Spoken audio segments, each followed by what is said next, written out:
Welcome to this requel episode pondering. Requel is where I pitch an idea based on an existing property. One of my favorite horror properties, I'm not a huge horror buff, is I love the Scream franchise.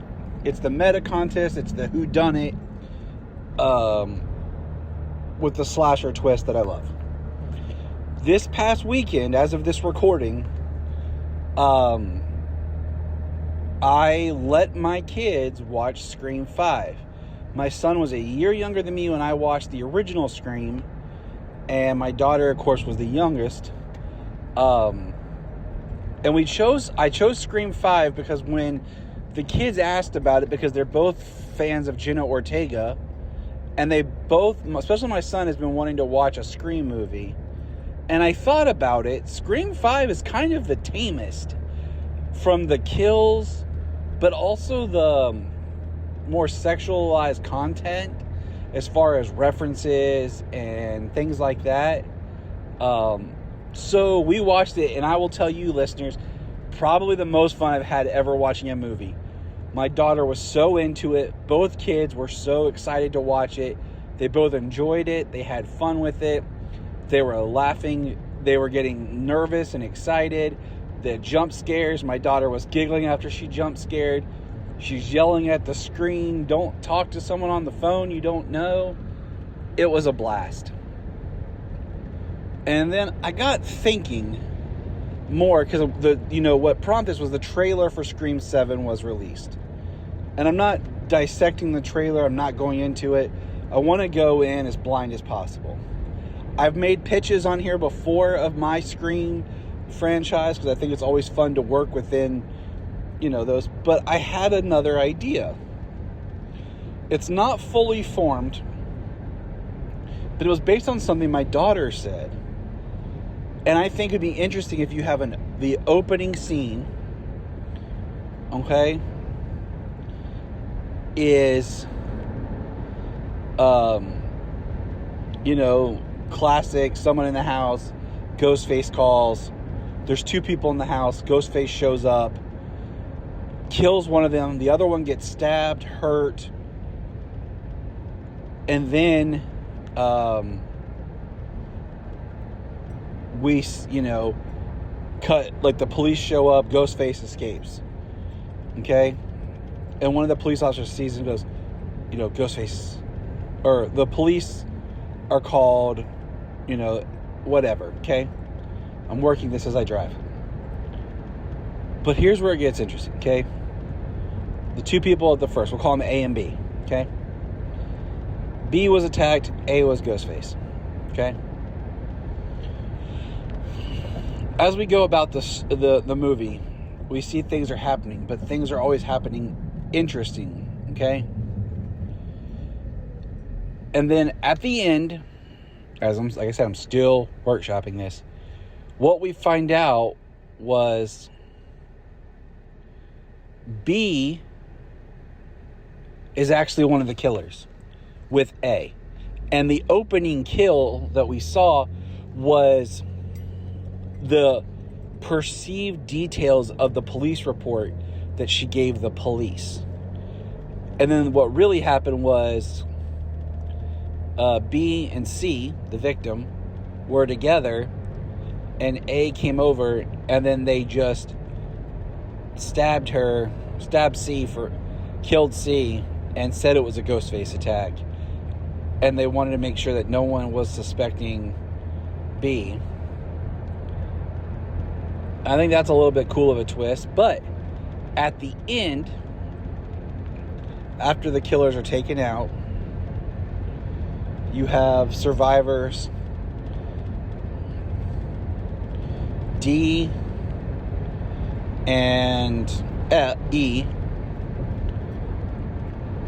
and they're coming out of the house, and it's that classic wrap up, everything's okay, and then all of a sudden Ghostface pops out and murders D, and E is just screaming as Ghostface walks towards her and slashes and says, directed by. And that's where we leave it. And then we were to pick up the next film would be how... At the light, turn left onto SR 50. Ghostface escaped, and it's the first time that there was a third Ghostface killer that was actually operating other than the other two killers. Now, this has kind of been done, sorta, with you having 3 killers in Scream 6, and then the idea that there was going to be another killer in Scream 6 at the beginning, but the killers took out that killer. So the idea is we have 2 killers, 2 Ghostfaces murdering people, but then another person using the fact that Ghostface is back to do their own killing as Ghostface and pin it on the others. In 1.3 miles, take a slight right turn onto London. So that nobody suspects a third. So I think the ending would be interesting is if you did have, say, D and E alive, and they're separated. One's alive but taken by they're taken by the hospital, and then that's how we do it. D and E are survivors. Take a slight right turn onto London Road. D is classic on the stretcher going to the hospital. E is right there. And then as they're pulling out, Ghostface pops out of nowhere, stabs E to death, and then Ghostface just kind of looks at the camera, cut to credits. And the next movie would pick up with the only survivor being the one that went to the hospital, and the idea that, is there another Ghostface? We as the audience know for sure, but no one else is for sure because of the timing of things. And like I said, I can tweak it a little bit, but I'm just kind of pitching from the top. It'll be the first time a Ghostface killer survived. Now, for all you Scream 3 fans out there, originally in Scream 3, Angelina was supposed to be the second killer, but that kind of got lost in the editing or in the shuffle to making Roman the only killer by himself. Take a slight right turn onto London Road. So it was always interesting that, we just had the one for Scream 3. So I always liked the idea of there being another one. Miles, the destination is... Hello, welcome to a Equal Pitch podcast. I'm Tyler, talking Scream again, and this, you guys are probably get tired of hearing me talk Scream, but it's one of my favorite horror franchises, and it's one I've thought about since I was a kid. I've kind of grown up with it, and because I'm revisiting these films with my kids, and I'm re-experiencing things for the first time through the eyes of my children and our discussions, and it got me thinking. Now, I'm going to give you a pitch that I have reworked because of time and change, but go with me on this. It's just the opening scene. The opening scene, okay? We're going to take 2 characters that as of right now, before Scream 7, I know they're alive, okay? We hear the phone call ring. We're getting the logos and everything. Mindy picks up. We see that Mindy's life has not worked out the way she wants. She's working at a call center. So we're getting a lot of calls. She's answering the phone. She's talking to someone. They're being a little shady. They hang up. Then we see the phone ring and Chad answers, and Mindy's calling Chad. And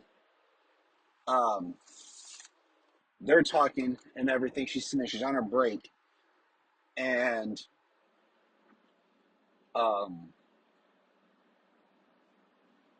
they're talking. She gets a call that's coming through, and it actually is like a 3-way call and links Mindy and Chad together. And it's all of a sudden it's Ghostface's voice. And Ghostface starts talking to Mindy and Chad and starts talking about, whatever, prompting them, blah, blah, blah, blah, blah. And starts talking about how he's going to kill Mindy and blah. And Chad's like, hold on, hang on. I'm going to call 911. So, Chad's trying to get a hold of 911 as well, like through an alternate line or whatever. He's running around his house. And Mindy's talking to Ghostface. They're kind of all talking. And we're cutting back and forth between Chad and Mindy. We hear it. And Ghostface is describing everything that Mindy is doing Chad goes to go out the door to get in the car. Boom, Ghostface right there stabs Chad in the neck. And Mindy screams, and other coworkers are looking at her, and they're all answering the phone. You have the sound of phones ringing everywhere. Even though you have headsets on the call center, I know, I've worked there. It's slightly, because you can still kind of hear some things if you're too close, okay? Mindy hits the button that switches her phone to speaker, so now everyone's hearing Ghostface. And Mindy is standing there, and she is screaming, and she's walking. They're calling security, all that. Then out of nowhere, boom, Ghostface shows up, stabs Mindy in shock. Now, the call center is not completely full because it is late. I have worked at a call center that closes at midnight and how they close in waves. But Ghostface just kills her, and people are staring at her in shock. And then Ghostface just walks out. And Mindy is laying there, and one of her coworkers just screams, and then that's the cut. And it sets up a double dual kill at 2 locations. You know there are 2 Ghostfaces. They're not trying to hide it. But nobody's safe. We just lost 2 legacy characters, 2 of our continuing characters in the opening scene. A brother and a sister, both of them. Now, I've said before that one of my biggest issues with Scream 6 was that Mindy and Chad survived. I think Mindy should have been killed on the train, because at that point, it would have made sense because of who was on the train with her, that he just went ahead and made sure she died on the train. And then I think Chad should have survived the stabbing and then got killed in the hospital later by a nurse that turns out to be Richie's mom. Because I hate how much Chad got stabbed and all the shit that he took, and he lived, and none of the returning characters die in Scream 6. Everyone who died in Scream 6 were new characters or just tangential characters, like the people in the bodega. And then, let's see, the people in the bodega, the other killers that were going to be the killers, the teacher that doesn't even tie anything, was just the setup kill for the other set of killers, Gail's boyfriend, Annika, who's probably the worst one to die, and then you think Quinn dies, but she doesn't right then because she's one of the killers. So, everyone who's dying is new, and you have to have stakes. I think that's the problem, is it took too long for Dewey, Gail, or Sydney to die. And I hate that it was Dewey, but it was the right call. I'm glad Gail didn't die in Scream 6, because then they were just pulling a Star Wars and killing off a legacy character each film. But I'm glad that Sydney wasn't part of Scream 6. I think Gail should have been smaller in Scream 6. I think that I'm glad that Judy Hicks came back in Scream 5, bringing that continuity over from Scream 4. But yeah, that's my rant. That's my opening thought.